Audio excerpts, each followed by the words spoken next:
En Vivir con Salud fomentamos estilos de vida saludables. Este segmento de salud es traído a ustedes por Atlantic Pathology. Ya estamos aquí de vuelta en Vivir con Salud. Vamos a estar hablando ahora de patología y de lo que es, ¿verdad?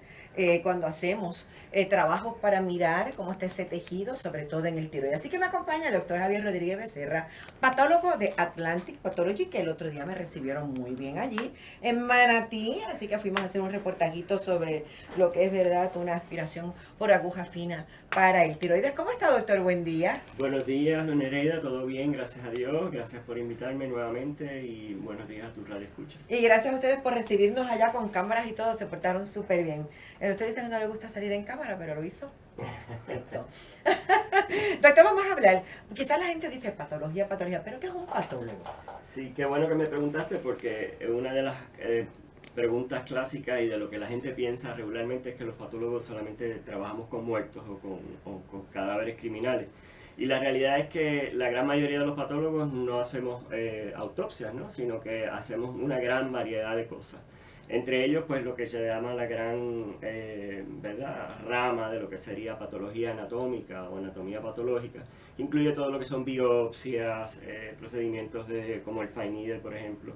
Todo lo que salga del cuerpo humano de tejido va a pasar al patólogo para que nosotros lo evaluemos. También está la otra rama, ¿verdad?, grande, que es la de patología clínica o medicina de laboratorio, que incluye todas las operaciones del laboratorio, los laboratorios clínicos, etcétera, que están debajo de la supervisión del patólogo. Lo que pasa es que con los crímenes y las situaciones que se dan en el país, patología forense es lo que más la gente quizás conoce, ¿verdad? Correcto. Que es lo que más se le da importancia, pero como usted bien dice, la patología abarca mucho más y entonces tiene diferentes ramas. Correcto. Cuando miramos y hablamos sobre, ¿verdad?, trabajar con tejido, ¿podemos trabajar con cualquier parte del tejido del cuerpo?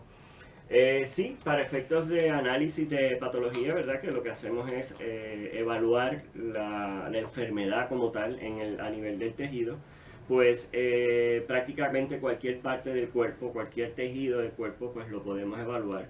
Y aunque tengamos algunas limitaciones de lo que podemos decir o no, pero ciertamente pues las grandes interrogantes como por ejemplo si hay cáncer o no hay cáncer, ¿verdad?, que casi siempre es una de las primordiales. Pero no solamente eso, sino también otras condiciones, ¿verdad?, importantes como condiciones inflamatorias de la piel, infecciones, por ejemplo, a nivel de estómago con H. pylori para la gastritis, cernimientos de cáncer de cervix, por ejemplo, en las mujeres con el pap smear, diferentes, ¿verdad? Y el cáncer de mama, me imagino también. El cáncer de mama, ¿verdad?, se utiliza de cernimiento junto con las mamografías y la sonomamografía, pues la biopsia como tal para determinar si hay o no hay cáncer o si hay alguna condición no necesariamente relacionada al cáncer. Yo admiro y respeto mucho esa profesión, doctor Javier Rodríguez Becerra, porque primero que es un pedacito de tejido. Ustedes no se crean que es que tenemos un canto así grandote de tejido. Son pedazos pequeños que a través de esos microscopios que ustedes pueden mirar y puedan determinar, o sea, qué cosas yo puedo ver ahí que me puedan guiar a mí o que me puedan decir esto se me asemeja a lo que podría ser un cáncer, lo que podría, o no no es un cáncer, es otra cosa, porque a la verdad que no está fácil. Sí, no es fácil y ciertamente la parte del entrenamiento, ¿no?, y de la educación del patólogo consiste primordialmente primero en reconocer lo que es normal, ¿no?, o lo que no es patológico, lo que no es enfermedad, porque dentro del rasgo de lo que es normal pudiéramos hablar de muchas variables, ¿no?, pero en el contexto en que se está evaluando ese tejido, pues pudiera ser que eso no necesariamente es anormal para esa edad específica, por ejemplo, o para una condición específica, pero ciertamente requiere mucho el conocimiento de lo que es normal como tal y ya después entonces pues las diferentes patologías o enfermedades o condiciones para que ese ojo, ¿verdad?, se vaya, como uno dice, entrenando y acostumbrando. Y por eso es que, como decimos los patólogos, hay que ver mucho, hay que ver mucho, hay que ver mucho. Ya lo creo que sí. Y en conjunto con eso, la tecnología que ha ido ayudando. Ahora tenemos, ¿verdad?, formas de hacer biopsias mucho más fáciles, con menos tiempo y prácticamente indolora. Vamos a hablar un poquito, ¿verdad? Porque el tiroides sabemos que es bastante frecuente y común en Puerto Rico, los padecimientos, sobre esta biopsia de aspiración por aguja fina. ¿De qué se trata? Qué bueno que me lo preguntas porque cae dentro del contexto, ¿verdad?, de hacia dónde va la patología y prácticamente nos estamos moviendo cada vez a procedimientos menos invasivos, micropatológicos, como uno diría. Y ya hoy en día se habla de patología in vivo, pero vamos, eso es otro tema. Desde el punto de vista de la técnica de aspiración de aguja fina, o FNA como se le conoce en inglés, pues aunque es una técnica y que ya lleva bastante tiempo en la patología, ha venido a resurgir y ha venido a ayudar para hacer diagnósticos mucho más rápidos y vamos, mucho menos invasivos que una, ¿verdad?, biopsia tradicional donde hay que llevar al paciente con anestesia, etcétera. La biopsia por aspiración de aguja fina, pues no es necesario, ¿verdad?, tanta preparación como tal para el paciente. Y se usa para saber si tenemos o no cáncer del tiroides, pero también lo podemos usar como procedimiento para otra área del cuerpo. Eso es correcto. De hecho, la aspiración de aguja fina se usa no solamente en cáncer de tiroides, cuello, mama, sino también se utiliza en órganos interiores como pulmón. Muchas de los diagnósticos de cáncer se hacen basados en aspiraciones de aguja fina por pulmón, van guiadas por CT, obviamente, no por sonograma.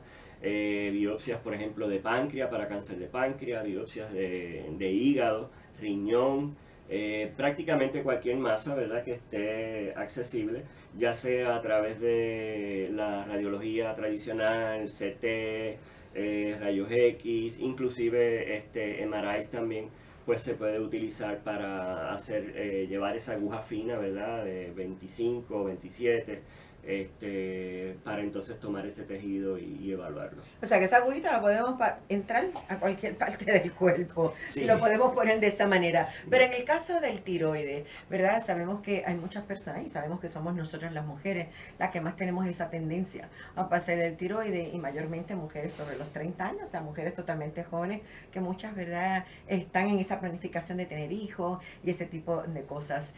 ¿Cómo trabajamos? O sea, ¿este paciente se le prepara, no se le prepara, se le orienta? ¿Cómo trabajamos? Porque sabemos que cuando a uno un médico le dice, te doy el referido para una biopsia, ay, lo primero que uno piensa es, Cáncer. ya tengo cáncer y me voy a morir. Sí, sí. La palabra clave, ¿verdad?, es la palabra cáncer y sobre todo en tiroides, pues siendo uno de los cánceres que va más en aumento, ¿verdad?, hoy en día, pues también es bien preocupante.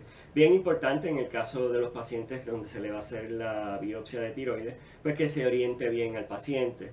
Que sepamos que la gran mayoría de estos nódulos en la tiroides van a ser benignos, que prácticamente a este procedimiento se hace para, ¿verdad?, descartar que no haya ninguna malignidad. Y bien interesante lo que acabas de mencionar, porque sí, ciertamente la gran mayoría de los pacientes son mujeres y también son mujeres en edad reproductiva, en verdad uno de los picos donde más se ve el cáncer de tiroides pudiera estar o está en la edad reproductiva de la mujer. Eso es bien importante, ¿verdad?, el procedimiento para, ¿verdad?, poder escrinear, como decimos, ¿verdad?, o cernir este tipo de pacientes. Una vez entramos en ese procedimiento, una vez, ¿verdad?, introducimos esa aguja, extraemos ese tejido, ¿qué hacemos? Ok, el procedimiento como tal básicamente consiste en introducir una aguja bien fina. Estamos hablando de una aguja prácticamente como la aguja que utilizan los diabéticos. Esa aguja se introduce en el cuello, ¿verdad?, donde se encuentra la tiroides, que es como una mariposa que tenemos en el cuello. Y entonces va guiada por sonografía. Antes lo hacíamos manual, ¿verdad?, en aquellos bocios grandes. Wow. Sí, aprendimos a hacerlo manual. Pero ya con la sonografía, pues nos da la ventaja de que podemos ir específicamente a aquellos nódulos que tengan algunas características que nos preocupen, o si hay que solamente vaciar quistes, por ejemplo, cuando hay líquido, pues la sonografía nos ayuda a llevar esa aguja específicamente donde queremos. Pues ciertamente la aguja la introducimos, es rápido, no estamos hablando de un procedimiento que tarda horas, estamos hablando de segundos lo que la aguja va a estar adentro. Básicamente la preparación como tal es lo que nos, ¿verdad?, lo que nos lleva un poquito más de tiempo como tal.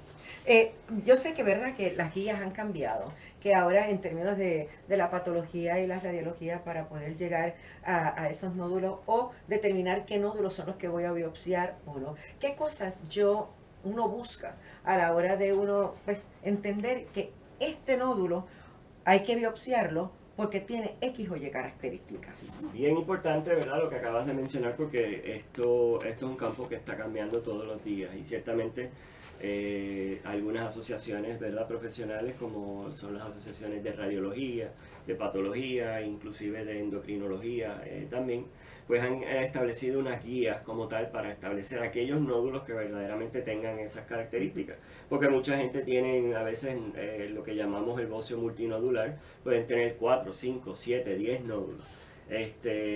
No siempre vamos a pinchar todos esos nódulos.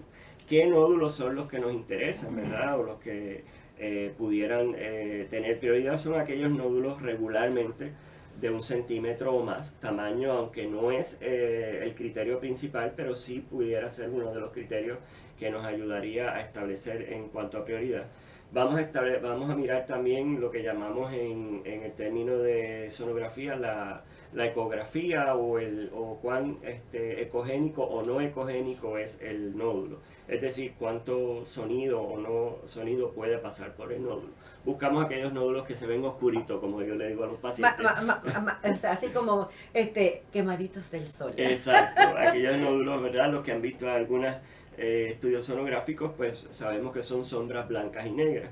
Pues vamos a buscar aquellos nódulos que tengan esas sombras negras, que no tengan esos bordes bien definidos, es decir, no se ven bien definidos como Acá hay tal. irregularidad. Que hay irregularidad en ese borde. Y muy en particular buscamos las microcalcificaciones, aunque nuevamente no ninguno de estos en particular es específico para cáncer, pero sí nos orienta y nos ayuda a seleccionar esos nódulos en particular. De todas esas biopsias que se hacen, ¿podemos tener un porcentaje de cuáles salen positivas y cuáles salen negativas? Muy buena pregunta, excelente pregunta, porque como dijiste, la gran mayoría de los pacientes vienen con la palabra cáncer y ya, como yo les digo, ya han cruzado el charco antes de tiempo. Sobre el 95-97% de estas biopsias son negativas, gracias a Dios, ¿no? Sobre un 60% hay estudios que dicen un 80% de la población caminamos con nódulos de la tiroides completamente benignos, ¿no? Y entonces la sonografía junto con el FAINIL ha venido a ayudar a cernir esos nódulos de tal manera que podamos detectar ese cáncer de tiroides a tiempo. Una vez yo me he hecho una biopsia, sale negativo. ¿Cada cuánto tiempo, o eso lo decide el endocrinólogo, yo debo repetírmela? Porque usted sabe que con estas cosas pues es impredecible. Yo puedo tener algo bien chiquitito que no demuestre nada y en 6 meses estar así de grande y haber desarrollado algo. Eso es correcto y de hecho nos ha pasado, ¿verdad? Que pues tenemos un nódulo que parece que no tiene ninguna apariencia particular y en 6 meses, un año, pues ya está muy grande y resulta ser que sí que era un nódulo, ¿verdad?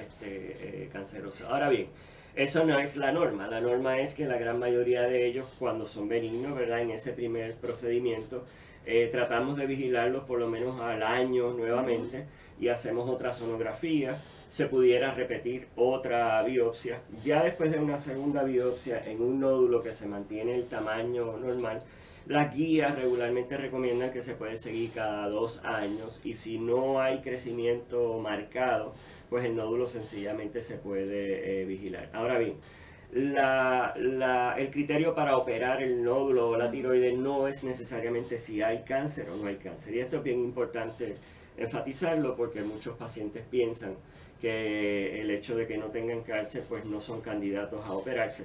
Sin embargo, tienen muchas molestias porque tienen un bocio enorme, tienen un bocio que le está molestando para tragar, estéticamente en mujeres. Se nota, ¿verdad? Correcto, en mujeres jóvenes o mayores también pues pudiera ser un factor. Y en ese sentido pues es importante que se discuta con el cirujano o el endocrinólogo y entonces discutir los riesgos versus ¿verdad? Beneficios para determinar si es necesario operar o no operar la tiroides.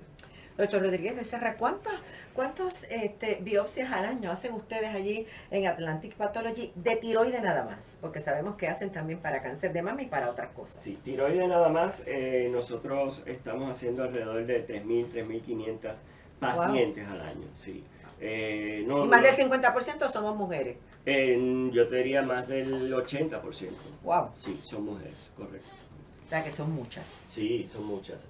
Nosotros no necesariamente, en el grupo mío estoy yo nada más y otro patólogo, pero hay otros grupos donde hay 3 y 4 patólogos haciendo y hacen muchísimas. O sea que podríamos decir que sobre 10.000, 12.000 o 15.000 podrían estarse haciendo anualmente. Fácilmente yo diría que sobre 20.000 al año.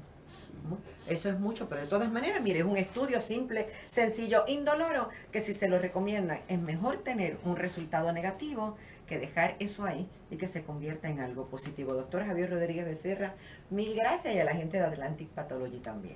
Gracias a ti, Luz Nereida, y gracias a tus radioescuchas. Cuando de tu salud se trata, escoge lo mejor. Vivir con salud. Con la periodista Luz Nereida Vélez.